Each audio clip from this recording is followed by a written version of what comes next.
সরকারি বাস হাতে গোনা, তাই ভরসা বেসরকারি বাস। আর বেসরকারি বাসের তুলনায় ভাড়াও বেশি, তবু বাধ্য এই তাতেই উঠতে হয়।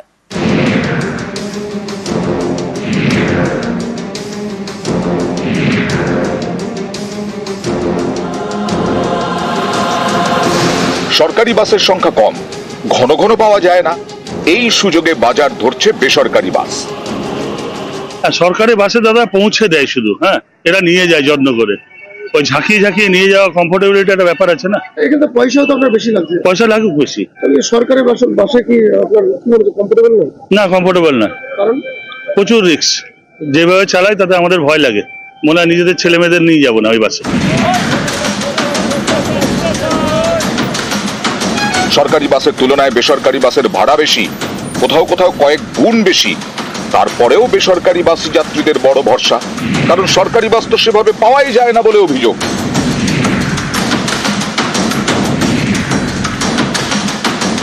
সরকারি বাস আছে, কিন্তু ওতে অনেক টাইমটা একটু বেশি লাগে। ভাড়া কম হলেও টাইম বেশি লাগে, কিন্তু এতে কি বলুন তো, টাইমটা আপনার কম লাগে, কিন্তু এদের ইয়েটাও ভালো, সিস্টেমটা ভালো, অনেক কিছুই ভালো জিনিস। আমি যখন এসেছি বাসটা পেয়ে গেছি, আমি চেপে গেছি, আমাকে ওয়েট করতে হয়নি। সরকারি বাসে কি পরিষেবা নেই? থাকবে না কেন, অবশ্যই আছে। যারা সময় নিয়ে আসে তাদের জন্য ঠিক আছে, বেশি লাগলে বেশি দিতে হবে, আর কি করা যাবে। মেদিনীপুর থেকে বহরমপুর, শিলিগুড়ি থেকে দুর্গাপুর, সর্বত্র একই ছবি, সরকারি বাস ঠিক মতো মেলে না, তাই বাধ্য হয়ে বেশি ভাড়া দিয়ে বেসরকারি বাসেই যাতায়াত।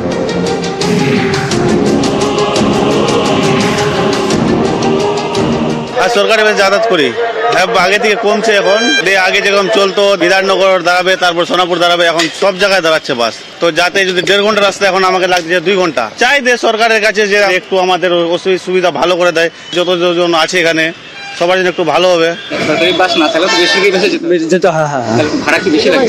হ্যাঁ, একটু বেশি লাগে ওদের। এর সঙ্গে বাড়ুক, অবশ্যই বাড়ুক, ভাড়াটাই ভালো।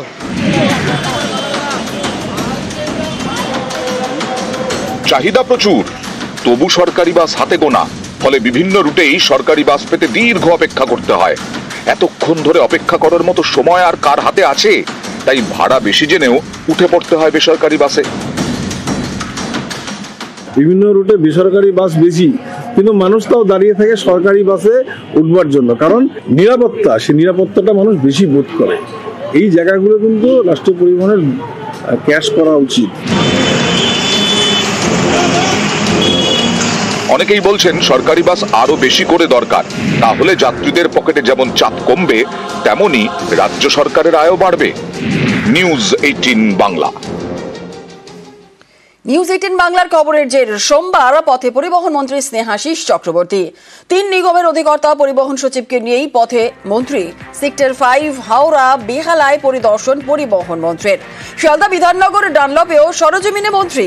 সরকারি বাস পরিষেবা খতিয়ে দেখবেন পরিবহন মন্ত্রী। জেলাতে বাস পরিষেবায় নজর পরিবহন দপ্তরের, আর বাস পরিষেবা পরিদর্শনে নিগম আধিকারিকরা।